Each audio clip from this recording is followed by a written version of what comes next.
నమస్తే. MTV Telugu digital media. ఆంధ్రప్రదేశ్లో రాష్ట్ర రాజకీయాలు ఎన్నికల సంగ్రామానికి సంసిద్ధంగా ఉన్నారు. మరి ఇవాళ ఉమ్మడి కృష్ణా జిల్లా అంటే రాజకీయ చైతన్యవంతమైన జిల్లా ఉమ్మడి కృష్ణా జిల్లా.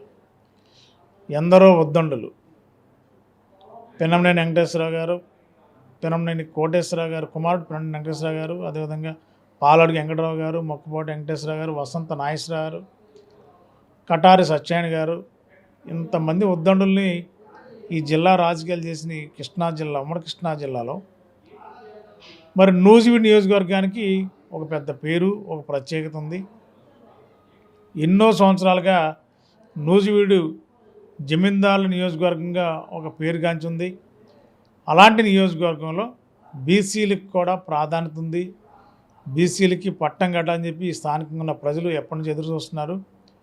మరి 2024లో బీసీ అభ్యర్థిగా, టీడీపీ అభ్యర్థిగా రంగంలో దిగడానికి కూడా తెలుగుదేశం పార్టీ అధినేత చంద్రబాబు గారు ఆశీస్సులు ఇచ్చినా కూడా అధినేత చెప్పిన మాటని నిలబెట్టుకోలేకపోయారు. అందువల్లే టీడీపీ నుండి బయటకు వచ్చి ఇండిపెండెంట్గా పోటీ చేయాలని మాజీ ఎమ్మెల్యే ముద్రబోయిన వెంకటేశ్వరరావు గారు. మరి ముద్రబోయిన వెంకటేశ్వరరావు గారు అంటే కృష్ణా జిల్లాలో, పశ్చిమ గోదావరి జిల్లాలో కానీ ఈ సరిహద్దు జిల్లాల్లో ఎవరికి తెలియని వ్యక్తి కాదు. చాలా వెళ్ళనట్టుగా ఉన్న ముద్రబోయిన వెంకటేశ్వరరావు గారు 2004లో గన్నవరం నియోజకవర్గం నుండి ఇండిపెండెంట్గా విజయం సాధించి రాజకీయాలు ఆరంగేట్రం చేశారు. మళ్ళీ 2024 ఎన్నికల్లో నూజివీడు నియోజకవర్గం నుండి బీసీ సామాజిక వర్గానికి చెందిన నాయకుడిగా, ఆ సామాజిక వర్గానికి సంబంధించిన ఓట్ బ్యాంక్ ఎక్కువగా ఉన్న ఈ నియోజకవర్గంలో మళ్ళీ ఇండిపెండెంట్గా పోటీ చేసి సత్తా సాటుతాను, తెలుగుదేశం పార్టీకి ముద్రబోయిన వెంకటేశ్వరరావు గారు అంటే ఏంటో చూపిస్తానన్నారు. మరి వారితో మాట్లాడదాం. నమస్కారం వెంకటేశ్వర గారు. నమస్కారం సార్. బాగున్నారా? బాగున్నాండి. నేను మంచి హుషారుగా ఉన్నారా? బ్రహ్మాండంగా. Very good. ఏంటి తెలుగుదేశం పార్టీలో మీరు మొన్నటి వరకు ఇన్ఛార్జ్గా ఉన్నారు, మీకు సీట్ ఇస్తానని చెప్పి అన్నారు, మిమ్మల్ని చేయమన్నారు. మరి ఆల్ ఆఫ్ ది సడన్గా కొత్త వ్యక్తిని తీసుకొచ్చి ఇక్కడ దిగుమతి చేశారు. మరి తెలుగుదేశం పార్టీ మీకు ఇచ్చిన హామీ ఏంటి? కొత్త వ్యక్తిని తీసుకొచ్చి ఇక్కడ నూజివీడు తీసుకొచ్చి పెట్టడం ఏంటి? నూజివీడులో ముద్రబోయిన వెంకటేశ్వరరావు గారి సత్తా ఏ విధంగా చూపిస్తారు? ముఖ్యంగా ఒక విషయం మీ దృష్టికి తీసుకురావాలి. 2014 ఎలక్షన్కు ముందు ఈ నూజివీడు నియోజకవర్గంలో ఇన్ఛార్జి కూడా లేరు. అంతకుముందు రామకోటయ్య గారు గెలిచారు. ఆయన కూడా ఇక్కడ లోకల్ ఉన్న ప్రాబ్లమ్స్ మూలన పార్టీని పక్కన పెట్టేసి వేరే పార్టీలోకి, ఆయన ఎమ్మెల్యేగా ఉన్నా కూడా వేరే పార్టీలోకి వెళ్ళిపోయాడు. ఆ తర్వాత ఇక్కడ ఒక ఇన్ఛార్జిని కూడా పెట్టలేదు. ఆ టైంలో మరి 2014 ఎలక్షన్ టైంలో కరెక్ట్గా నేను రావడం జరిగింది. సరే, ఏదేమైనప్పటికీ అప్పుడే 2014లోనే గెలుస్తామనే నమ్మకంతో నేను నూజివీడు వచ్చిన తర్వాత కూడా మరి 9,800 అంటే 10,000 లోపు ఓట్లతో నేను ఓడిపోవడం జరిగింది. ఓడిపోయిన తర్వాత సరే ప్రభుత్వం ఉంది కదా అనే ఆలోచనతో ఇన్ఛార్జిగా కూడా నేను ఇక్కడే ఉండటం మూలాన ఆనాటికి ఇక్కడ ఆఫీస్ లేదు. నేను ఎలక్షన్కి వచ్చేసరికి పార్టీ ఆఫీస్ కానీ ఎక్కడ ఏం లేదు. అప్పుడు ఓడిపోయిన తర్వాత ఇమీడియట్లీగా 6 నెలల్లో మళ్ళీ ఇక్కడ సైట్ కొని ఇంత బిల్డింగ్ కట్టి పార్టీ ఆఫీస్ కిందనే వాడుకుంటూ ఇక్కడ పార్టీలో ఏ కార్యక్రమాలు ఇచ్చినా కూడా రాష్ట్రంలో ఏ నియోజకవర్గాల్లో కూడా ఇంత పర్ఫెక్ట్గా జరిగి ఉంటుందని నేను అనుకోవట్లేదు. కానీ నా నియోజకవర్గంలో మటుకు కరోనా టైంలో కానివ్వండి, ఏ టైంలో కూడా ఎప్పుడు కూడా ఏ రోజు పార్టీ ఆఫీస్ కట్టేయడం కానీ, సండే కానీ, పండగ కానీ, ఇంకొక రోజు కానీ ఏ రోజు కూడా తెలుగుదేశం ఆఫీసు నూజివీడు నియోజకవర్గంలో కట్టడం తెలియదు. అంత ఫుల్ వర్క్ చేసుకుంటూ పార్టీ ఇచ్చిన కార్యక్రమాలు కాకుండా నేను పర్సనల్ కార్యక్రమాలు కూడా, ఏది పార్టీకి ఇమేజ్ వచ్చేటువంటి కార్యక్రమాలు కూడా, మన ఇంటికి మన ముద్రపోయిన కార్యక్రమం తెల్లారుజామున 5ంటికి లేచి 5:30 కల్లా రోడ్ల మీదకి వెళ్ళి అట్లా మున్సిపల్ మొత్తం కూడా అన్ని వార్డులు కూడా తిరగడం కూడా జరిగింది.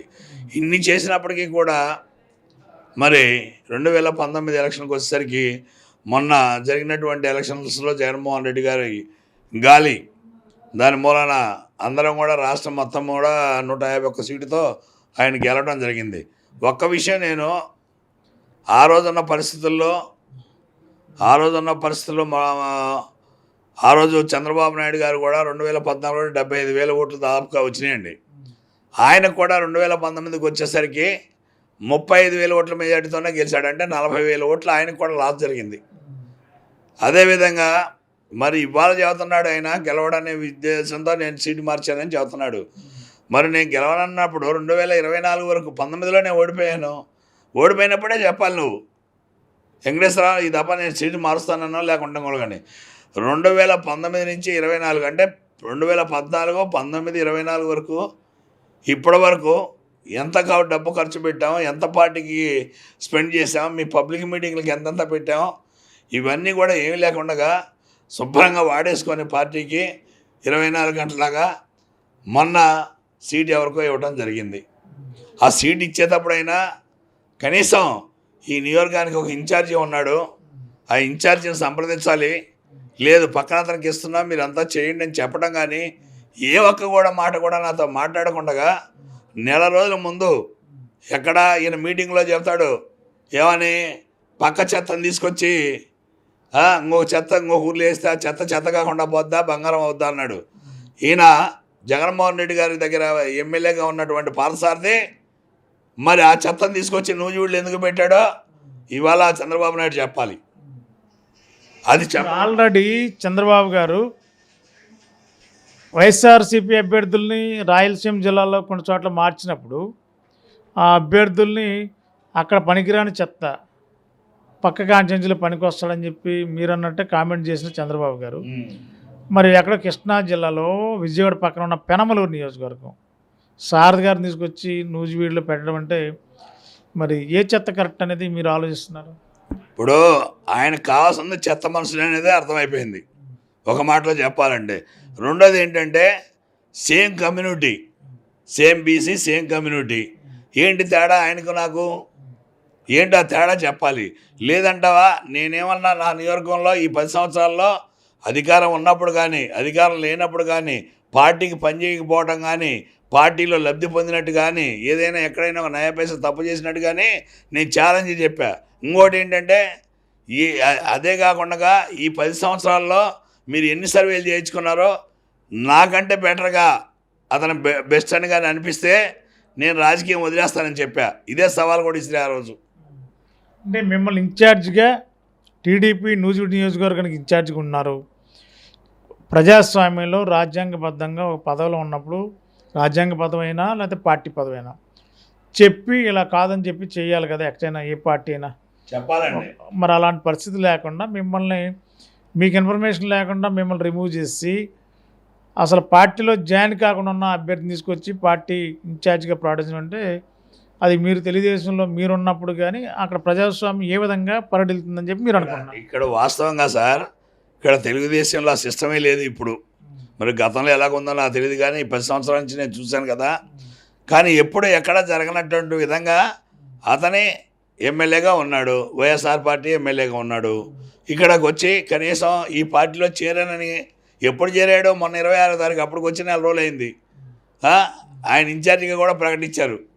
ఏది ఇక్కడ ఇన్ఛార్జిగా ప్రకటించినప్పుడు చెప్పాలి కదా, వాళ్ళు కానీ వీళ్ళు కానీ ఎవరు పిలిచి కానీ మాట్లాడలా. ఇంత ఘోరాది ఘోరంగా పార్టీ ఉంటుందని నేను ఏ రోజు అనుకోలే.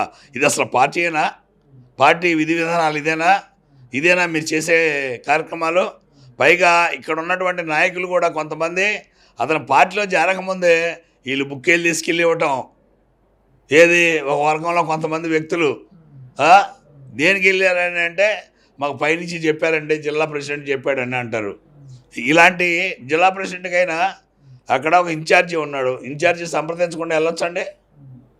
అవేమీ లేవు, వాళ్ళు ఇష్టం, వాళ్ళు ఏదనుకుంటే చేసేయటమే.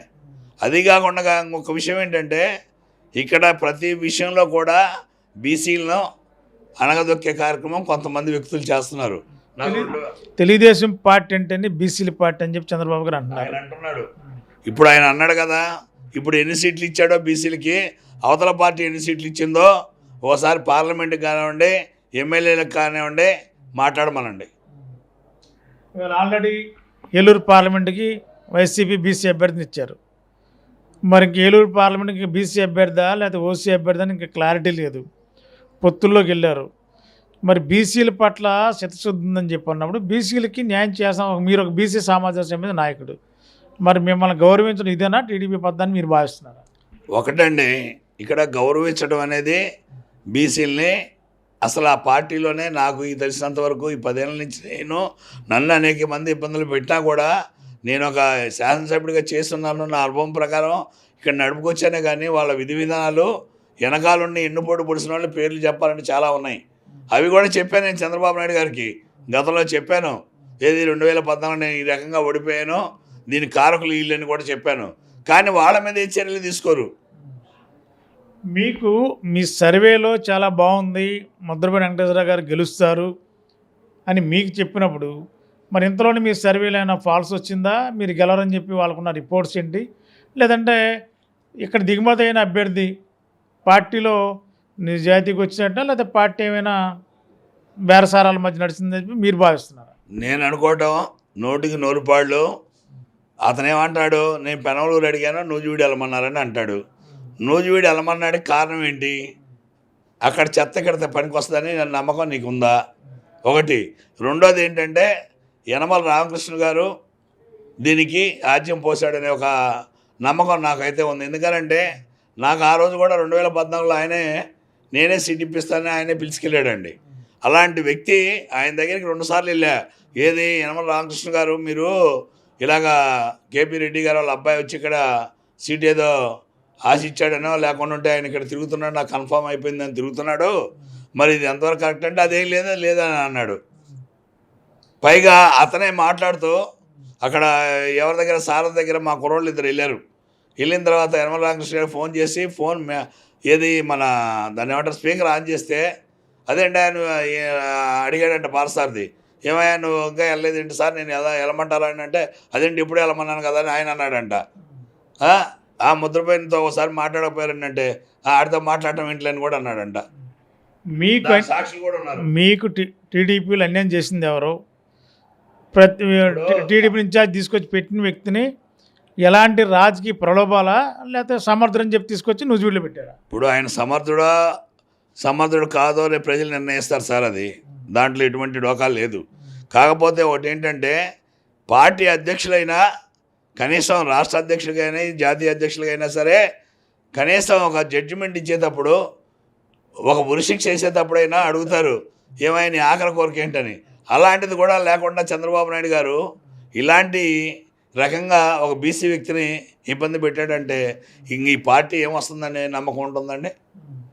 ఇవాళ మాట్లాడుతున్నాడు సార్ కొన్ని చోట్ల ఆయన వైవి సుబ్బారెడ్డి, నేను పార్టీకి రిజైన్ చేసిన తర్వాత కలుస్తాను 100 మందితో, నువ్వెవడై నాకు చెప్పడానికి?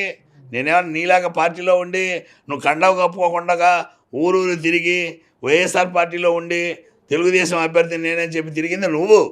ఏ గ్రామాల్లో కావాలంటే ఆ గ్రామంలో. అలాంటి వ్యక్తి నువ్వు నన్ను విమర్శించేంత సీన్ నీకు లేదు. నీ ఎంతవరకు మాట్లాడాలో అంతవరకే మాట్లాడు. ఏదైనా తేడాగా మాట్లాడితే గౌరవం కూడా ఉంచను, జాగ్రత్తగా ఉండమంటున్నాం. ముద్రపల్లి వెంకటేశ్వర గారిని వైఎస్ఆర్సీపీ కొనుగోలు చేసి అమ్ముడుపోయి వెంకటేశ్వర గారు మొత్తం అమ్ముడుపోయాడు, అందుకే ఇండిపెండెంట్గా రంగంలో దిగబోతారని చెప్పి మీ ప్రత్యర్థి పార్టీ టీడీపీ ప్రచారం చేస్తుంది. నేను ఒకటే చెప్తున్నాను సార్, నా లైఫ్లో ఇప్పటి వరకు 6 సార్లు పోటీ చేశా. ఇండిపెండెంట్గా చేశాను, కాంగ్రెస్లో చేశాను, తెలుగుదేశంలో చేశాను. ఏనాడన్నా ఎవడైనా కొన్నాడని ఎవరైనా నా దృష్టికి కానీ వచ్చినోడు కానీ ఎప్పుడూ లేదు. ఇవాళ ఈ పారసారథి వచ్చో లేకుంటే ఇంకొకటి వచ్చో నన్ను కొనేంత శక్తి ఇంతకుముందు అన్నాడు. ఒకడు వచ్చి 10 కోట్ల రూపాయలు బ్యాలెన్స్ చేసామని ఒకడు అన్నాడు, వాడు వెళ్ళిపోయాడు. మళ్ళీ ఎవరైనా ఆయన ఇప్పుడు ఆయన పక్కనే తిరుగుతున్నాడు. అలాగే ఇంకొక ఆయన ఇప్పుడు ఈయన వచ్చాడు, ఈయనది జగన్మోహన్ రెడ్డి గారు పంపించారని చెప్పేసి వచ్చాడని అంటున్నారు. వీళ్ళందరికీ అమ్ముడుపోనాడికి నేను అది కూడా చెప్పా పబ్లిక్ మీటింగ్లో, అమ్ముడుపోయిన కులంలో నేను పుట్టలా. అలాంటిది ఏదన్నా పుట్టున్నారంటే మీ నాన్న లేదు, తెలుగుదేశం పార్టీలో గెలిచి 91లో ఎంపీగా గెలిచి 6 నెలల్లో పివి నరసింహరావు గారి గవర్నమెంట్లో కాంగ్రెస్లోకి వెళ్ళింది. మీకుందా చరిత్ర? నాకు లేదు. అలాంటిది ఏదన్నా మాట్లాడితే కూడా ఇది బాగోదని చెప్పేసి తెలియజేస్తున్నాను. నీకు దమ్ము ధైర్యం ఉంటే సాక్ష్యాలు తరా, నేను వస్తా ఎక్కడికైనా సరే. 24 ఎన్నికల్లో నూజివీడు నియోజకవర్గం నుండి ముద్రబోయిన వెంకటేశ్వర గారు ఇండిపెండెంట్గా పోటీ చేయాలని ఆలోచన చేస్తున్నారా? మీ ప్రణాళిక ఏంటి? ఇండిపెండెంట్గా ఆల్రెడీ ప్రణాళిక సిద్ధమైపోయింది సార్. గ్రామాల్లో కూడా బ్రహ్మాండంగా స్పందన. నోటికి మీరు ఇవాళ రండి నాతో పాటు, నేను చెప్పడమే కాదు, పబ్లిక్ని ఎక్కడైనా అడగండి. ఇవాళ ఇండిపెండెంట్గా గెలవబోతున్నాం 100% అందులో ఏమాత్రం లేదు. ఇక్కడ టీడీపీ అనేది డిపాజిట్ కూడా వచ్చే పరిస్థితి లేదు. మీకు ప్రత్యర్థి ఎవరు ఇక్కడ? నాకు ప్రత్యర్థి వైసీపీ, దాంట్లో ఎటువంటి డోకా లేదు. టీడీపీ మీ ప్రత్యర్థి గారిదా? అతను అసలు ఎక్కడ ఉంటాడండి, ఇక్కడ స్థానమే లేదు అతనికి. ఆలోచన కూడా ప్రజల్లో లేదు. నేనేది ఇవాళ ఏ ఊరు వెళ్ళినా తన పరిస్థితి ఏ రకంగా ఉందో మీరు కావాలంటే విలేజ్లో అడగండి. గెలుస్తాం ఆడతాం అది వేరే విషయం, కానీ ఇవాళ అతని పరిస్థితి అది. ఇండిపెండెంట్గా పోటీ చేస్తే నూజివీడులో గెలుపుపై మీ ధీమా ఏంటి? గెలుపు గ్యారంటీ ధీమాగా గెలుస్తాం సార్. ఇందులో ఎక్కువగా ఇక్కడ ఎస్సీ, ఎస్టీ, బీసీ, మైనార్టీ వర్గాలు అధిక శాతం ఓట్లు. ఓసీల్లో కూడా నా మీద సానుభూతి కూడా ఉంది. అయ్యో 2 సార్లు ఆయన కష్టపడ్డాడు, పనిచేశాడు, అందరికి దగ్గరగా ఉన్నాడు, ప్రతి ఊర్లో ప్రతి ఇంటికి 5-6 సార్లు వెళ్ళా, బాగా పనిచేస్తాడన్న నమ్మకం కూడా ఉంది. ఆ దృష్టితో తప్పనిసరిగా వాళ్ళు ప్రజలందరూ కూడా నన్ను నమ్ముతున్నారు. గ్యారంటీగా గెలుస్తామన్న నమ్మకం కూడా నాకు ఉంది. 2023 ఫిబ్రవరి నెల 17వ తేదీన మిమ్మల్ని ఈస్ట్ గోదావరి జిల్లా వనపర్తి పిలిపించి మీకు చంద్రబాబు గారు ఏం చెప్పారు? ఆ రోజు పార్టీ టికెట్ మీకు ఇస్తున్నా అని చెప్పన్నారా, అది ఏం చెప్పారు? ఆ రోజు జరిగిన సంభాషణ ఏంటి? ఆ రోజు 16వ తారీఖు పత్తిపాటి పుల్లారావు గారు ఫోన్ చేశారండి. ఎక్కడి నుంచి? సార్ దగ్గర నుంచే, చంద్రబాబు నాయుడు గారి దగ్గరే ఉన్నారా, బస్ ప్రోగ్రాంలో ఎక్కడైతే ప్రోగ్రాం ఉంది కాకినాడ దగ్గర, ఆ ప్రోగ్రాంలో ఉండి వెంకటేశ్వర ఎక్కడున్నాను ఫోన్ చేశాడు. నేను నూజివీడులో ఉన్నానండి అన్నాను. అంటే పెద్ద ఆయన రమ్మంటున్నాడు, రేపు ఉదయం 10 లోపు మీరు రాగలరా అన్నాడు. అర్జెంట్ అని అంటే ఇది సార్ చెప్పాడు అన్నాను. సరే ఎమ్మటే బయలుదేరి ఉదయాన్నే 6 బయలుదేరాం, 10 అక్కడికి వెళ్ళామండి. వెళ్ళిన తర్వాత బస్సులో 10 పిలిచారు. వెళ్ళిన తర్వాత వెంకటేశ్వరరావు నీ సీట్ కన్ఫర్మ్ చేస్తున్నావు, నువ్వు జాగ్రత్తగా చేసుకో. అంటే దీనికి ముందు నాకు ఇంకోటి కూడా గుర్తుందండి. అంతకుముందు వారం రోజుల ముందరనే కైకలూరు ఎమ్మెల్యే జయమంగళం అనే ఒక అతని వైఎస్ఆర్ పార్టీలోకి వెళ్ళిపోయి ఎమ్మెల్సీ తీసుకున్నాడు. ఒకవేళ ఆ డౌట్ ఉండేమన్నా నాకు పిలిపించి ముందే ఏమన్నా చెప్పాడేమన్నా అనేది ఇప్పుడు డౌట్ వస్తుంది. ఎందుకనంటే ఆయన అలాంటి మనిషి, లేకపోతే నేను అక్కడ చెప్పాను అప్పటికి, నేను గ్యారంటీగా గెలుస్తాను సార్, తప్ప మీ ఆశీస్సులు ఉన్నంత వరకు నాకేం ఇబ్బంది ఉండదని నేను అన్నాను. అప్పుడు అన్నాడు ఆయన, అందరినీ కలుపుకొని వెళ్ళు, జాగ్రత్తగా చేసుకో, గెలుపు గ్యారంటీగా ఉంటుంది నీకు, నీ సీట్ కన్ఫర్మ్ చేసామని. ఆ బస్సు దిగగానే పత్తిపాటి పుల్లారావు మాదందరిది ఇంకా కన్ఫర్మ్ చేయలేదు, నీకు కన్ఫర్మ్ చేశాడు, కంగ్రాచులేషన్ అని కూడా చెప్పాడు. దానికి సాక్ష్యం కూడా పత్తిపాటి పుల్లారావు గారే. సంవత్సరం కాలేదు మీకు చంద్రబాబు గారు హామీ ఇచ్చి, 2023 ఫిబ్రవరి 17వ తారీఖునంటే మరి ఇప్పుడు సంవత్సరం ఇంచుమించుగా 1 year అవుతుంది. అట్లా అదే కాకుండా నూజివీడు పబ్లిక్ మీటింగ్లో ఆ రోజు వ్యాన్ మీదనే చెప్పారు. లాస్ట్ ఇయర్ అంటే 2023 ఏప్రిల్ 20వ తేదీన ఆయన బర్త్డే, చంద్రబాబు గారి బర్త్డే రోజు కూడా మీ నియోజకవర్గంలో మీటింగ్ పెట్టారు. ఆ రోజు మీతో మాట్లాడిన సందర్భం ఏముంది, మీకు ఎలాంటి హామీ ఇచ్చారు? ఆ రోజు కూడా ఆయన బర్త్డే రోజున ఇక్కడ నెక్కలంగొల్లగూడెం అనే విలేజ్ ఉంది సార్, రచ్చబండ కార్యక్రమం. ఆయన బర్త్డే సందర్భంగా అక్కడ పెట్టమన్నారు, పెట్టాను. ఏది 12 hours బిఫోర్ ముందు చెప్తే. ఆ మీటింగ్కి అచ్చెన్నాయుడు గారు నేను అందరం ఉన్నామండి. జగన్మోహన్ రెడ్డి దగ్గర అంతా ఇటుపక్క విజయసాయి రెడ్డి, అటుపక్క సజ్జల రామకృష్ణారెడ్డి వీళ్ళే ఉంటారు. ఇవాళ మా తెలుగుదేశం పార్టీలో ఇటుపక్క అచ్చెన్నాయుడు, ఇటుపక్క ముద్రపైన, రేపు కాబోయే మా నాయకులు అంతా బీసీలనే చేస్తున్నా అని చెప్పేసి పబ్లిక్ మీటింగ్లో చెప్పాడు. దాన్ని ఏమనాలి, ఎన్నికల ప్రచారమా, లేకపోతే ఓటు బ్యాంక్ రాజకీయం అంటారా, లేకపోతే మీ మీద నిజంగానే బీసీల పట్ల అభిమానం టీడీపీకి ఉందనుకోవాలా లేదనుకోవాలా? ఇప్పుడు బీసీల మీద అభిప్రాయం ఉంటే మమ్మల్ని ఎందుకు పక్కన పెట్టాల్సి వచ్చింది? అసలు నేను ఒక మాట అడుగుతున్నాను, 2014 నుంచి 2024 వరకు వెంకటేశ్వరరావు ఎక్కడైనా ₹1 కరప్షన్ కానీ పార్టీకి తప్పు చేసినట్టు కానీ మీ చేతనైతే రుజువు చేయండి. ఎవరైనా సరే పార్టీలో దాన్ని ఛాలెంజ్ చేశా, అదేమి చెప్పరు, అనివార్య కారణాల వల్ల ఇవ్వలేకపోయామన్నాడు. నువ్వు అంతా బాగా చేసావన్నాడు, సర్వే బ్రహ్మాండంగా ఉందన్నాడు ఆయన అన్నాడు, ఎవరో బాబు గారే. మరి ఇవాళ ఎందుకు రాలేదనేదే తెలియదు. మరి మీరు టీడీపీకి మరి ఎందుకు పనికి రాకుండా పోయామంటే మరి అక్కడ ఏం జరిగిందనేది వెనకాల బ్యాక్గ్రౌండ్లో మరి ఏం జరిగిందనేది యనమల రామకృష్ణ గారికి తెలియాలా, లేకుంటే అచ్చెన్నాయుడికి తెలియాలా, లేకుంటే చంద్రబాబు నాయుడికి తెలియాలి. మీకేమైనా అనుమానాలు ఉన్నాయా? అనుమానాలు బాగా ఉన్నాయి. చెప్పండి. గ్యారంటీగా ఇళ్లలోనే జరిగినాయి. ఎవరి దగ్గర జరిగినాయి అనేది నాకు తెలిసి లోకేష్ బాబు వీళ్ళంతా కూర్చొని మాట్లాడుకునే సీటు దగ్గర ఆయన అయితే బాగుంటుందని చెప్పారని తెలిసింది. ఆయన ఏం బాగుంటుంది అంటే సేమ్ క్యాస్ట్, ఆయన దగ్గర ధనం బాగా ఉంది. మరి ఆ ధనం ఎవరెవరికి పెడుతున్నారో ఏంటో తెలియదు. ముద్రపోయిన వెంకటేశ్వర గారి ధనం లేదు, వైసీపీ నుండి వచ్చిన కొలుసు పార్థసారథి గారికి ధనం ఉంది. ఆ ధనమే టీడీపీ అధినేతల్ని బాధ్యుల్ని ఆకర్షించింది అనుకుంటున్నారా? ఇంకొక విషయం సార్, ఇదే పెనంలూరులో ఎవరు లోకేష్ బాబు గారు ఎర్ర బుక్కులో రాసి ఆయన పేరు, ఎవరి పేరు, పార్థసారథి పేరు, వీడికి ఇసుకదందా, జగనన్న కాలనీలో డబ్బు ఇన్ని కోట్లు దోసేశాడని చెప్పేసి ఎర్ర బుక్లో రాశాడని చెప్పి పబ్లిక్ మీటింగ్లో చెప్పాడు. ఇవాళ ఆ ఎర్ర బుక్ ఏమైంది? ఆ పేజీ ఎంతకు చింపేశారు? ఆ పేజీ ఏమైపోయింది? ఇవాళ మన అదే కొలుసు పార్థసారథి నూజివీడికి ఏ రకంగా వచ్చాడు అది వాళ్ళు చెప్పాలి. కొలుసు పార్థసారథి గారి పేరు ఎర్ర బుక్లోకి ఎలా ఎక్కింది, ఏ విధంగా వచ్చిందని అనుకుంటున్నారు మీరు? ఏ విధంగా వచ్చిందనేది ఆయనే చెప్పాలి. ఎవరు ఆ ఎర్ర బుక్లో ఎక్కించిన ఆయన? లోకేష్ గారు. మరి ఆ ఎక్కించినటువంటి ఎర్ర బుక్లోది ఆ పేజీ ఏమైంది ఇప్పుడు? అది కూడా ఆయన చెప్పాలి. లేదంటే మరి ఇప్పుడు వచ్చిన ఈ క్యాండిడేట్ చెప్పాలి. ఎర్ర బుక్ ఉద్దేశం ఏమనుకుంటున్నారు మీరు? ఎవరైతే వైసీపీలో ఉండి టీడీపీ నాయకుల్ని ఇబ్బంది పెట్టారో అలాంటి వాళ్ళ కోసం ఎర్ర బుక్లో రాసి వాళ్ళని గవర్నమెంట్ వచ్చిన తర్వాత ఎర్ర బుక్ని ఓపెన్ చేస్తామని లోకేష్ గారు ప్రతి మీటింగ్లో అంటున్నారు. అంటే మీరు చెప్పిన దాన్ని బట్టి ఎర్ర బుక్లో పేజీలు చించేయడం అంటే ఏ విధంగా చించేసి ఉంటారు? ఎర్ర బుక్లో అసలు పేర్లు ఏ విధంగా ఎక్కువ ఉంటాయి అనుకుంటున్నారు సార్? ఇప్పుడు ఎర్ర బుక్లో పేజీ పోయిందంటే ఇలా పార్టీలో చేరితే పార్టీ పేజీ తీసేస్తారనేది ఒకటి. రెండోది ఏంటంటే వాళ్ళు అనుకున్నాక ఏమన్నా వాళ్ళల్లో వాళ్ళు అండర్స్టాండ్ ఏమన్నా చేసుకుంటే ఆ పేజీ ఏమన్నా మడత పెట్టారేమో, ఒకవేళ అనుకోని జరగంది అనుకోండి పేజీ ఊడదీస్తారేమో, లేకుంటే చించేస్తారేమో, వాళ్ళకే తెలియాలి. ఇంకో ప్రచారం కూడా నడుస్తుంది ఇవాళ. కొలుసు పార్థసారథి గారు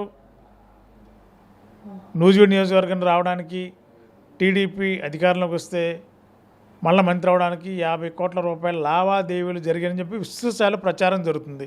మీ నోటీస్కి ఏమైనా వచ్చిందా? ఆయనే చెప్తున్నాడండి.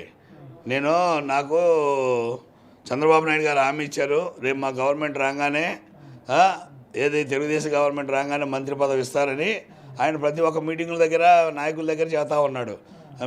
మీరు చేయకపోతే బెదిరింపులు మళ్ళా ఈ వచ్చిన దగ్గర నుంచి కొంతమంది ఈ మండల ప్రెసిడెంట్లు కొంతమందిని బెదిరిస్తున్నారని తెలిసింది. రాత్రి తెలిసిందండి. అలాగే ఈయన కూడా కొంతమందికి ఫోన్లు చేసి మీ అంత చూస్తాను, నేనే ఇన్ఛార్జిగా ఉంటా, ఓడిపోయినా ఇక్కడ అని బెదిరిస్తున్నాడంట. ఇక్కడ బెదిరిపోయే పబ్లికే లేరు. ఈ నూజివీడు అన్న కానీ మైలవరం కానీ తిరుగు ఇవన్నీ మెట్ట ప్రాంతాలండి. భయం అంటే ఏంటో తెలీదు. వాళ్ళకి కానీ చురుకు తగిలిందంటే ఎక్కడ ఏం చేస్తారో కూడా తెలీదు. ఇదేదో ఆయన కాలువ కిందలాగా ఉంటుంది అనుకుంటున్నాడు రాజకీయం. అలాంటిది కాదు ఇక్కడ. చాలా జాగ్రత్తగా ఒళ్ళు దగ్గర పెట్టుకొని ఈ ఎదిరింపులకు భయపడే రాజకీయం లేదు. అలాంటి బెదిరింపులకు భయపడే వెంకటేశ్వరరావు కూడా కాదు ఇక్కడ. నాకున్నటువంటి నాయకులు కానివ్వండి, నాకు నాయకులు లేకపోతే ఓటర్స్ ఉన్నారు, కార్యకర్తలు ఉన్నారు. అంటే నాయకులేమో సారథి గారి పక్క, కార్యకర్తలే అంటే ఓటర్లేమో ముద్రపోయిన వెంకటేశ్వర గారి పక్కన అని మీరు భావిస్తున్నారు. మరి ఓటర్లందరూ మీకు రేపు పట్టం కట్టడానికి అవకాశం ఉందా వెంకటేశ్వర గారు? సార్, నాయకులు అనేవాళ్ళు చెబితే 4 ఓట్లు పడతాయో, 6 ఓట్లు పడతాయో, 10 ఓట్లు పడతాయో, కానీ ఇవాళ ఓటర్స్ అనుకుంటే మటుకు వన్ సైడ్గా ఉంటుందండి ఎలక్షను. మరి ఆయన మాజీ మంత్రి, వైఎస్ఆర్సీపీలో ఎన్నడదాకా అధికారంలో ఉన్నాడు, మరి వాళ్ళ టీడీపీ అభ్యర్థికి వచ్చారు, మరి అన్ని రకాలుగా బలంగా ఉంటాడు కదా, మీరు ఆ బలాన్ని మీరు ఎలా ఢీకుంటారు? కేవలం డబ్బు ఒక్కటే బలం సరిపోదు సార్. పబ్లిక్లో ఇక్కడ రాజకీయాన్ని బట్టి, ఇక్కడ లోకల్ ఉన్న ఇష్యూస్ని బట్టి, ఇక్కడ ఏం జరుగుతుంది ఏంటి, ఇక్కడ రిలేషన్షిప్ ఏంటి, ప్రతిదీ కూడా ఆలోచిస్తారండి ఓటరు. కేవలం ఒక డబ్బును చూసే ఓటేస్తారనుకుంటే మటుకు అది అవివేకం. దాన్ని మటుకు పూర్తిగా మర్చిపోవాలి ఇక్కడ. ఇప్పుడు నేను ఏ డబ్బు ఇవ్వకుండానే నేను ఏ రూపాయి ఇవ్వలేదండి. ఇవాళ నాతో పాటు మీరు రండి కావాలంటే. ఎంతమంది జనాలు వస్తున్నారు. నేనేమి ₹1 ఇచ్చి కానీ ₹1 ఖర్చు కూడా నా దగ్గర ఇంతవరకు తీసుకున్న వాళ్ళు లేరండి. ఒకవేళ నేను 10,000 ఖర్చు అవుతాయని తీసుకెళ్ళండి అన్నా కూడా చచ్చా మీ దగ్గర ఏంటంటే మీరు మీ కష్టం ఏంటో మాకు తెలుసు. రేపు రాబోయే రోజుల్లో మీరు ఎమ్మెల్యే అయిపోతే మా నియోజకవర్గం బ్రహ్మాండంగా డెవలప్ అవుద్దని ఒక నమ్మకంతో మేము ఈ కార్యక్రమాలు చేస్తున్నామని చెప్పేసి వాళ్ళే చెబుతున్నారండి. మరొక బీసీని ఇబ్బంది పెట్టి మరొక బీసీని అభ్యర్థి తీసుకురావటం ఎలా అనుకుంటున్నారు? అదే ఇక్కడ చంద్రబాబు నాయుడు గారి తెలివి ఏంటంటే, ఇప్పుడు ఏ ఓసీని తీసుకొస్తే ఓసీని తెచ్చి పెట్టామని అంటారేమోనని ఓ బీసీని సేమ్ కులం, మళ్ళా బీసీలో అనేక కులాలు ఉన్నాయి. పోనీ వెంకటేశ్వరరావు యాదవ్ కులం కాకుండా ఇంకొక కులమేమో వాళ్ళు మెజార్టీగా ఉన్నారులే వాళ్ళకి ఇచ్చేసి వాళ్ళని పెడితే పార్టీ గెలుస్తుందనే ఆలోచన ఉంటే అట్లన్నా చేయాలి. లేదు, సేమ్ కులాన్ని తెచ్చి పెట్టాడంటే ఏంటి దీంట్లో అర్థం? సంథింగ్ ఏదో జరిగింది. ఆ జరిగిన దాంట్లో నన్ను పక్కన పెట్టాల్సి వచ్చింది. ఆ పక్కన పెట్టేటప్పుడైనా కూర్చోబెట్టి ఏమయ్యా వెంకటేశ్వర నీకు ఇదిగో నీకు ఈ ప్రాబ్లం ఉంది, లేకుంటే నీకు ఇది ఉంది అని చెప్పి కూర్చొని మాట్లాడాల్సిన అవసరం ఒక నాయకుడికి ఉందా లేదా? మీరు గెలుస్తారని చెప్పి సర్వేలు మీకు చెప్పినప్పుడు మళ్ళీ ఆకస్మికంగా వేరే అభ్యర్థిని పెట్టడంలో పార్టీ స్టాండ్ మారిందా, లేకపోతే మీకున్న అనుమానాలు ఎక్కడైనా ఉంటే ఆ అనుమానాలు ఎక్కడైనా బలపడే అవకాశం ఉందా? ఆయన సర్వేలన్నీ కూడా బ్రహ్మాండంగా ఉన్నాయని ఆయనే ఒప్పుకున్నాడు. అనివార్య కారణాల వలన చేయలేకపోతున్నాం. అదేంటో చెప్పండి అన్న. పైగా ఇంకొక మాట కూడా అన్న బాబు గారితో, మీరు పర్సనల్గా సర్వే చేయించుకోండి. వీళ్ళిద్దరు పక్కన ఉన్నారు. ఇటు పక్కన యనమల గారు, ఇటు పక్కన ఉన్న అచ్చెన్నాయుడు గారు, వీళ్ళిద్దరు పక్కన మధ్యలోనే ఉన్నా. నేను ఒకటే చెప్పాను, మీ పర్సనల్గా చేయించుకోండి బాబు గారితో, మీ పర్సనల్గా చేయించుకోండి. ఇది కరెక్టా కాదనేది మీరు తెలుసుకోండి. సర్వే బాగుందంటే నన్ను పిలవండి, వస్తాను అన్నాను. తాడేపల్లి వైఎస్ఆర్సీపీ క్యాంప్ ఆఫీస్కి వెళ్ళిన తర్వాత క్షణాల్లోనే మిమ్మల్ని ఇన్ఛార్జ్గా తొలగించే ప్రయత్నం టీడీపీ తొలగించారు. ముందుగానే అసలు తాడేపల్లి ప్యాలెస్కి వెళ్ళకముందే 3 రోజుల ముందే నేను రిజైన్ చేశాను. రిజైన్ చేసిన తర్వాత 3-4 రోజుల తర్వాత వెళ్ళాను. అది అప్పుడు ఏంటంటే ఈ పార్లమెంటుకి రాజ్యసభ ఎన్నిక సుబ్బారెడ్డి గారు ఎన్నికయ్యారని తెలిసిన తర్వాత మేము ఎప్పటి నుంచో 30 సంవత్సరాల కింద నుంచి ఫ్రెండ్స్ అండి. ఎలా ఫ్రెండ్స్ అని అడగరే, మేము రియల్ ఎస్టేట్ వ్యాపారం చేసేవాడు ఆయన. అదేవిధంగా గాంధీ భవన్ మేము కాంగ్రెస్లో రాజశేఖర రెడ్డి గారికి ఆయన తోడలుడు గారు మేమంతా కలిసి తిరిగేవాళ్ళం. అలా ఫ్రెండ్ కంగ్రాచులేషన్ చెప్పాము. ఆ తర్వాత అక్కడికి వెళ్ళిన తర్వాత విషయం చెప్పాను, ఇది జరిగిందన్నా అని. అంతేగాని నేను వీళ్ళలాగా పార్టీకి రిజైన్ చేసి నేను వెళ్ళానే కానీ పార్టీకి రిజైన్ చేయకుండా నేను వెళ్ళా. వీళ్ళు అసలు పార్టీ కండవ కప్పుకోగానే 4 రోజుల ముందే ఇక్కడ తిరిగాడు కదండి. ఇక్కడికి వచ్చిన తర్వాత 4 రోజుల తర్వాత వెళ్ళి లోకేష్ బాబు దగ్గర పార్టీలో చేరాడు. వీళ్ళు నా గురించి విమర్శించేదానికి ఏ అవకాశాలు లేక ఒక ఫోటో ఒకటి పెట్టి చూపిస్తున్నాడు అంట. నేను ఎక్కడో ఒక అతను చెబుతున్నాడు, ఏది నిన్నే దిగి వచ్చాడు, నేను నిన్నే కలిశాడని. ఎప్పుడో నేను రిజైన్ చేసిన 3 రోజు 4 రోజున నేను వైసీపీ పెద్దలు కలిసింది. ఎవరిని వైవి సుబ్బారెడ్డిని కలిసాము. అది కూడా మీరు ముందే అంటున్నారుగా. నేను ముందే చెప్పాను. నేను రిజైన్ చేసిన తర్వాత ఈయనలాగా చంద్రబాబు నాయుడుతో 2-3 నెలలే ముందే మాట్లాడుకోవటం, వైసీపీలో ఉండి మాట్లాడుకోవటం, కలవటం నాకు తెలియదు కదా. ఇప్పుడేంటి 2024 ఎన్నికల్లో మీ యొక్క రాజకీయ నేపథ్యం ఏంటి? మీ రాజకీయ పరంగా మీరు ఎలాంటి నిర్ణయం తీసుకోబోతున్నారు? ఎవరిని ఓడించి మీరు గెలవబోతున్నారు? ఇప్పుడు 3 పోటీ చేస్తున్నాం సార్. ముఖ్యంగా 3-4 ఇంకా ఎక్కువైనా కూడా ఉండొచ్చు. అన్ని పార్టీల వాళ్ళు ఉంటారు కాబట్టి ఇంకా ఎక్కువ మంది కూడా ఉండొచ్చు. కానీ ప్రధానంగా ఇక్కడ వైసీపీకి ముద్రపైన ఫైటు. ఈ 2లో ఎవరో ఒకళ్ళం బయటపడతాం, అందులో డౌట్ లేదు. తెలుగుదేశం అనేది ఇక్కడ చాలా కష్టమైన పరిస్థితి. అది వాళ్ళ పార్టీ వాళ్ళు, ఇప్పుడు నేను ఆ పార్టీలో లేను కాబట్టి వాళ్ళ పార్టీలో వాళ్ళ నాయకులే చెబుతున్నారు. మరి టీడీపీ, జనసేన, బీజేపీ బలంగా కూటమికి వస్తున్నారుగా, మరి అంత బలాన్ని మీరు 3rd ప్లేస్లో తీసుకెళ్ళిపోయారు. ఇక్కడ కూటమిలన్నీ కూడా నాకు తెలిసి నాకు ఎక్కువ సపోర్ట్ ఉంటారు వాళ్ళు. ఎందుకంటే ఇక్కడ ఒక మంచి వ్యక్తి కావాలని కోరుకునేవాళ్ళు, ఏది ఈ 10 సంవత్సరాలు నా గురించి గుణగణాలు తెలిసిన వాళ్ళు అందరూ కూడా. వెంకటేశ్వరరావు అయితే ఇప్పుడు ఇండిపెండెంట్ కదా, మనం ఏ పార్టీ వాళ్ళైనా వ్యక్తిగతంగా ఓటేసేదానికి అవకాశం ఉంది. బయట ఇండిపెండెంట్గా పోటీ చేయడానికి వేరే పార్టీ నుంచి ఒత్తిడి వల్లే మొదలుపోయిన వెంకటేశ్వరరావు గారు ఇండిపెండెంట్గా పోటీ చేస్తున్న ఒక ప్రచారం కూడా స్టార్ట్ అయింది. అది వాస్తవం కాదనేది. బయట ఎవరండి? ఇతర పార్టీలు. అసలు ఇతర పార్టీలు అంటే మీరు టీడీపీ నుంచి బయటకు వచ్చారు కాబట్టి టీడీపీ వాళ్ళే ప్రచారం మొదలుపెట్టారు. మొదలుపోయిన వెంకటేశ్వరరావు గారు అధికార పార్టీలో వాళ్ళకి లోబడి, ఇప్పుడు వాళ్ళకి అర్థమైంది కదా నా బలం ఏంటో తెలిసే కదా. నా బలం ఏంటో తెలిసింది కాబట్టే ఈ రకమైన యథ ప్రచారం చేస్తున్నారు. అంటే వాడేంటి అపోజిషన్ వాడి మీదకి వెళ్ళటంలా, ఎవరి మీద మాట్లాడుతున్నాడు? ఇండిపెండెంట్ బలమైన అని అర్థమైంది. అంటే అతను ఏంటి పరిస్థితి? థర్డ్లో ఉన్నాడు, థర్డ్ పొజిషన్లో ఉన్నాడు. ఇంకా అలాంటి వాళ్ళు ఇంకే ప్రచారం చేసినా కూడా దానికి ఇంకేమన్నా, దానికి ఆన్సర్ ఏముంటుంది? వాడు ఏదో ప్రచారం చేస్తున్నాడని అర్థమైపోతుంది కదా. ఇండిపెండెంట్గానే మీరు అనుకున్న నిర్ణయంలో కట్టుబడి ఉంటారా? ఏమైనా రాజకీయ ఒత్తిళ్ళు ఉంటే డ్రాప్ అయ్యే అవకాశం ఉందా? ఏ ఒత్తిళ్ళు రావు సార్ నా మీద. నేను ఎవరికి ద్రోహిని కాదు. ఇప్పుడు నిన్న ఎవరో అన్నారు, చంద్రబాబు నాయుడు గారు పిలిస్తే మీరు ఏంటండి అని అన్నారు. చంద్రబాబు నాయుడు పిలవడం ఏంటయ్యా? నేను నామినేషన్ కూడా సిద్ధమైపోయాను ఆల్రెడీ. మొత్తం నా జెండాలు అన్నీ తయారైపోయినాయి. ఒక సింబల్, రేపు ఎప్పుడో సింబల్ వస్తే సింబల్ ప్రింటింగ్ చేయడమే అంతే. కరెక్టే మీరు అన్నట్టుగానే. ఒకవేళ రాజకీయ పరంగా అటు చంద్రబాబు గారు కానీ ఇటు వైసీపీ నుంచి కూడా ఎవరైనా పిలిచి మీరు ఇండిపెండెంట్గా వెళ్ళకండి, పార్టీకి సపోర్ట్గా ఉండండి అని చెప్పి ఎవరైనా మిమ్మల్ని అనేక రకాలుగా, ఇప్పుడు ఎవరైతే సారథి గారిని తీసుకొచ్చి ఇక్కడికి అభ్యర్థిగా పెట్టారో ఏ విధంగా జరిగిందని మీరు అనుకుంటున్నారు, అలాంటి పరిస్థితి ముద్రపై వెంకటేశ్వర గారికి వస్తే ఏం చేస్తారు? ఇప్పుడు ఒక విషయం అండి, ఇక్కడ తెలుగుదేశం అయిపోయింది, వైసీపీ అయిపోయింది పార్టీలు. ఇంకా వేరే పార్టీలో నేను వెళ్ళే పరిస్థితి లేదు. కాబట్టి నేను ఇండిపెండెంట్గా నిశ్చయం తీసుకున్నాను. నాకు ఎవడో సహకారం అక్కర్లేదు, ఎవడో సపోర్ట్ అక్కర్లా. నాకు జనమే సపోర్టు, ఓటర్సే నా సపోర్టర్స్. వాళ్ళనే నమ్ముకున్నాను. ఇండిపెండెంట్గానే పోటీ చేస్తున్నాను. న్యూస్ ఫీడ్లో ఎక్కడ చూసినా కూడా, ఏ గ్రామంలో చూసినా ముద్రపై వెంకటేశ్వర గారి పేరు మారుమోగిపోతుంది. ఖచ్చితంగా ముద్రపై వెంకటేశ్వర గారిని గెలిపిస్తామని చెప్పి అన్నారు. ఏంటి మీ మీద అంత అభిమానం, అంత స్పందన ప్రజలు? వారికి మీరు ఇక్కడ ఏమి ఎమ్మెల్యేగా పోటీ చేసి ఎమ్మెల్యేగా గెలిచి ఏం చేయలేదు ఇది గతంలో. మీ మీద అంత ప్రజాభిమానం ఉండడానికి కారణాలు ఏమనుకుంటున్నారు? సార్, మంచి చేస్తామని ఒక మనిషి మీద నమ్మకం వస్తే ప్రజలు ఎప్పుడు కూడా ఆ నమ్మకాన్ని వమ్ము చేయరండి. కాకపోతే ఇక్కడ ఇప్పుడు ఎవరో కొత్త వాళ్ళు వచ్చేస్తే ఎమ్మటాడుతున్న పట్టం కట్టినట్టు కూడా ప్రజలు సిద్ధంగా లేరండి. ఎందుకంటే గుణగణాలు కూడా తెలుసుకుంటారండి ఓటర్స్. ఏదో ఓటే కదా అని చెప్పేసి పిచ్చిగా వేసేటువంటి రోజులు పోయినాయి. ఇవాళ చూస్తూనే ఉన్నాం. గతంలో ఇప్పుడు నేను వచ్చిన కొత్తలో 2014 నేను గెలవాల్సింది. ఆ రోజు నేను కొత్త కాబట్టి గెలలేకపోయా.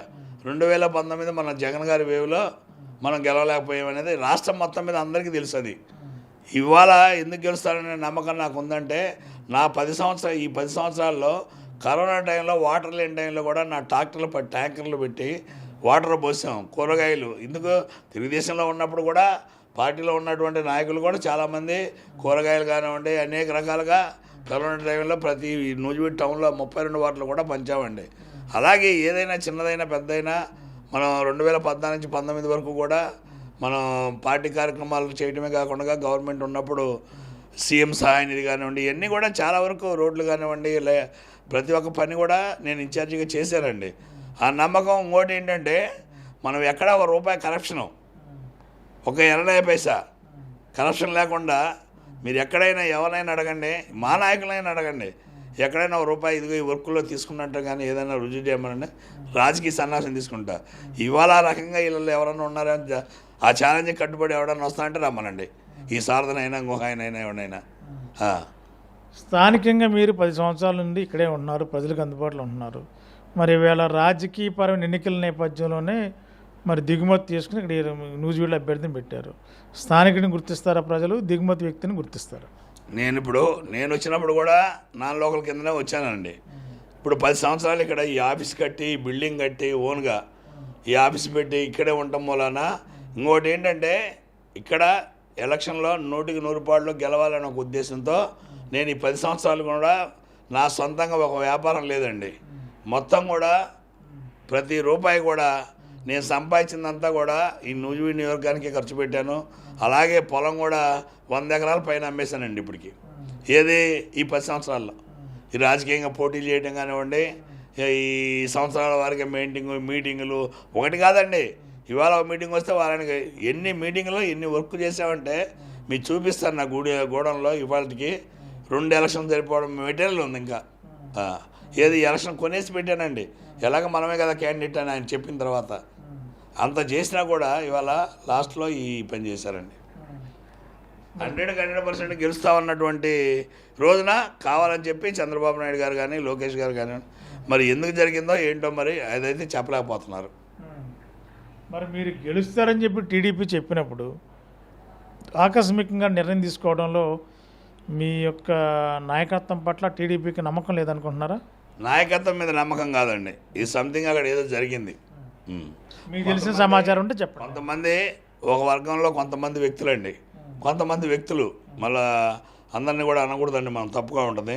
కొంతమంది వ్యక్తులు డబ్బులు లేవని, ఏది మనిషి సీట్ ఎక్కొట్టాలంటే ఏదో కారణం చెప్పాలి కదా, ఆయనకు సన్నిధంగా ఉన్నోళ్ళు ఏమని, కానీ ఇక్కడ లోకల్ ఉన్న కొంతమంది ఏది వాళ్ళకి సీట్ వస్తుందని, అది అది ఎలాగైందంటే వాళ్ళకి రాకపోగా ఇవాళ తెచ్చుకున్నాడు, ఆడి పని అయిపోయింది. ఎందుకు తెచ్చుకున్నావా, ఎందుకు వచ్చుకున్నావా అని వాళ్ళు కూడా దూరంగా ఉంటున్నారు.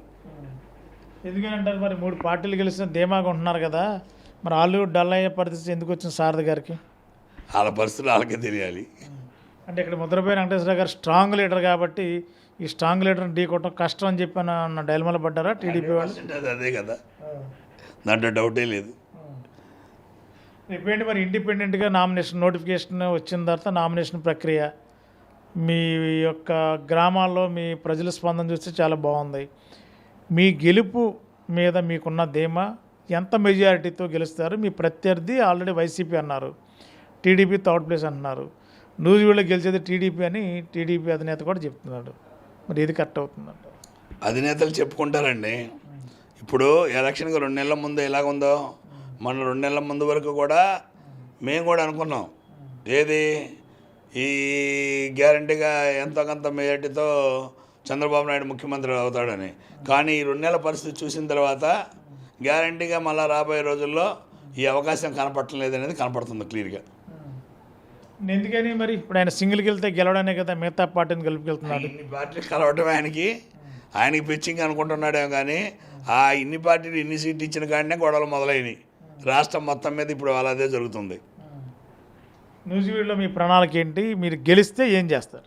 నూజివీడులో ప్రత్యేకించి సార్ ఇక్కడ ఇండస్ట్రీస్ లేవు, ఎంప్లాయ్మెంట్ లేదు, అదే కాకుండా వాటర్ సౌకర్యం కూడా చాలా తక్కువగా ఉంది. ఇక్కడ ఫేజ్ 2 అని చింతలపూడిది స్టార్ట్ చేసింది ఆగిపోయింది, అదొకటి ఇమీడియట్లీగా చేయాలి. అలాగే ఇక్కడ ముందర ప్రత్యేకించి ఏంటంటే ఎడ్యుకేషన్ కూడా చాలా వీక్ అండి. ఈ ఎడ్యుకేషన్ డెవలప్మెంట్ ఎప్పుడైతే ఉంటుందో చైతన్యవంతులు పబ్లిక్ కూడా జనాల్లో కూడా చైతన్యవంతులు వస్తారండి ఈ మెట్ట ప్రాంతంలో. కానీ పంటలు పండేదానికి కూడా వాటర్ లేక చాలా ఇబ్బందులు పడుతున్నారండి. అది మరి మీకు టికెట్ ఇవ్వకుండా మిమ్మల్ని ఆకస్మికంగా పార్టీ బాధ్యతలు తప్పించేసి వేరే వాళ్ళు టికెట్ ఇచ్చినప్పుడు మరి మీ ప్రత్యర్థి పార్టీని ఎలా ఎదుర్కోబోతున్నారు? మీ సత్తా ఏంటో చూపించే ఆలోచన ఏమైనా ఉందా మీకు? నాకు ఆడి అభివృద్ధి కాదని చెప్పాను ఇందాకనే, ఆ పార్టీ కాదు. మీ ప్రత్యర్థి వైసీపీనే, అవును, టీడీపీ కాదు. అవును కాదు. మరి టీడీపీ మాకు చాలా బలం ఉంది, ఇక్కడ కేడర్ అంతా ఉంది. మరి మీరు సారథి గారు ఒకే సామాజిక వర్గం. నేను ఒకటి చెప్తున్నా సార్, ఇక్కడ బలమైన వ్యక్తి ఎవరన్నా అడిగినా టీడీపీకి ఎవరు బలమైన వ్యక్తి అనేది మీరు ఒక ఓటింగ్ పెట్టండి, ఒక 10 నిమిషాల్లో ఇక్కడే కూర్చొని ఏ నెంబర్కైనా కొట్టండి. మీకు 10లో 8 మంది నా పేరు చెప్పకపోతే అప్పుడు రాజకీయాన్ని కూడా మరి వాళ్ళు ఏం చెబితే చేద్దాం. ఎవరు బలమైన వ్యక్తి, టీడీపీలో ఎవరైతే గెలుస్తారని మీరు పెట్టండి. ఎందుకు నోటా కొట్టారు, మన 92% నోటా కొట్టారంటే ఎవరు బలమైన వ్యక్తి అండి?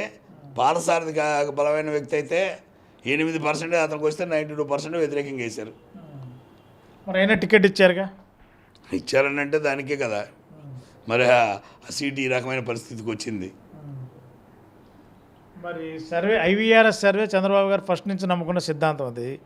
మరి ఐవీఆర్ఎస్ సర్వేలో నోటా నొక్కి ఆయన సర్వేలు బాగున్నాయనే చెప్పాడండి ఆయన. చంద్రబాబు నాయుడు గారే నీ అంతా కూడా అన్ని సర్వేలు బాగున్నాయి, పైగా పార్టీ కార్యక్రమాలు కూడా A+ అండి. A+ అనేది మా క్యాటర్లో లేదు, A1 A2 A+ అండి. మొత్తం స్టేట్లో 4-5 నియోజకవర్గాలు ఉంటే నాదొకటి పేరు ఉంది. అది కావాలంటే మీరు అడగండి, కావాలంటే వాళ్ళ పార్టీ వాళ్ళతో రికార్డెడ్గా ఉంటుంది. అయితే 2024 ఎన్నికల్లో మీ సత్తా నూజివీడులో చాటే ప్రయత్నం చేసే భాగంలో మీరు ఎలాంటి వ్యూహరచనతో ఎలాంటి ప్రణాళికతో ముందుకెళ్ళిపోతున్నారు? 2024 గెలవాలనే సత్తాతోనే వెళ్తున్నాం సార్. 24లో గెలుస్తున్నాం, అది దాని గురించి ఆలోచన లేదు. మరి గెలిచి ఎవరిని సవాల్ చేస్తున్నారు? గెలిచి ఎవరి మీద గెలుగుతారంటే మీరు వైసీపీ ప్రత్యర్థి అన్నారు, టీడీపీ 3వ ప్లేస్ అంటున్నారు. ముద్రపోయిన గారు గెలిచి మీ ఛాలెంజ్ ఎవరికి విసురుతారు? సార్ మాకు ఇక్కడ అవసరాలు ఉన్నాయి, ఈ నియోజకవర్గం గెలవగానే మేము డెవలప్ చేసుకునే వాటికి ఎవరు అనుకూలిస్తే ఆ రోజు పరిస్థితులు బట్టి మా నాయకులు, మా కార్యకర్తలు, మా అభిమానులు ఇదిగో ఇది బాగుంటుందని ఎవరు చెప్తే అదే ప్రకారం నడుస్తాం.